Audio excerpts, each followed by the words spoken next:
Hey guys, we're back in the book of James. Yesterday we were talking about people who have a particular kind of faith walk. And that's one of the great themes that runs through this amazing book. They walk by faith. It's a journey. It's a destination is the journey. And they have a particular style of walking. They walk with an attitude of nothing to fear. Nothing to fear because God is with me. They believe that simple, childlike Sunday school truth. It's so profound, so life-changing. Now, the next attitude is that when we talk about there's nothing to fear, I don't want to contradict what I said yesterday, but I think there are some things to fear as well. See, things are looked at from different angles. I will look at this fear thing from another angle. I'm going to tell you, I see that there are people in the Bible who are very fearful of losing the intimacy they have with God. They walk saying, I don't want to do anything to lose this. I don't want anything to come between me and God. I fear losing God's presence with me. Now, I know the promises that God will never leave you or forsake you and His presence is ever there. But something inside of you says, I never want to lose this. You know, at the Transfiguration, when Peter, James, and John went up on the mountain with Jesus, and Moses and Elijah came down, and they met there. And it was just the most amazing experience. There was Jesus with Moses, who represented the law, Elijah, who represented the prophets, and Peter, James, and John, these mere human beings, who say, this is so cool. This could not be better. And they were blown away by the fact that they were right, just happened to be there. It was an amazing experience.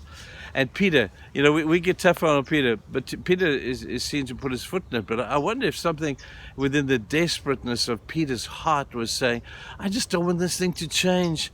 Lord, please, can we just stay here longer? Can I just build each of you a booth? Can I build each of you a little shelter?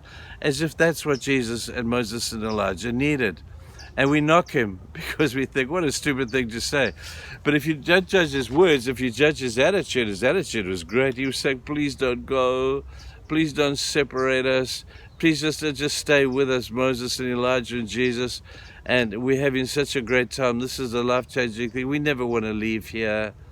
Can you imagine, people, if we had that kind of passion for the presence of God? That we would say, Jesus, I'll do anything you want. I just don't want you to leave. I just want to enjoy your presence. I want to be here. Even sometimes in life when I don't feel it, I know that you are with me.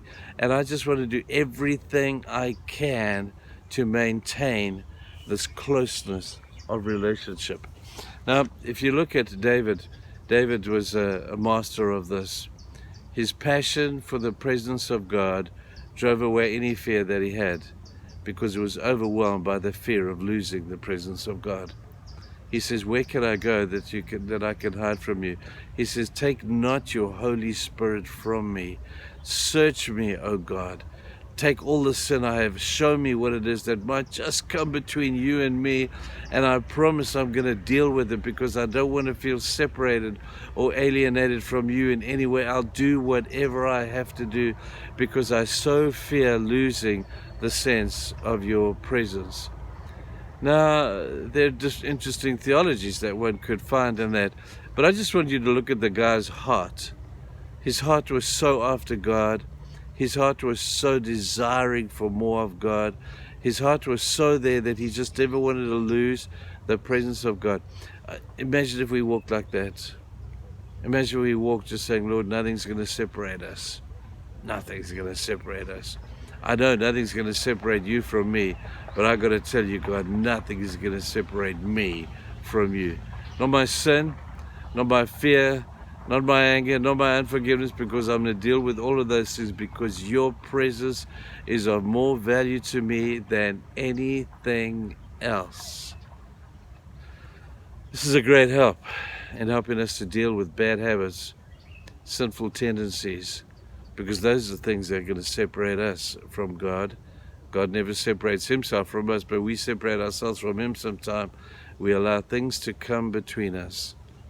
This passion for God, this love for God, is what keeps us close to him. Don't try and keep close to God. Try and fall more in love with him, and watch what happens to the unity between the two of you. I hope that makes sense. Cheers.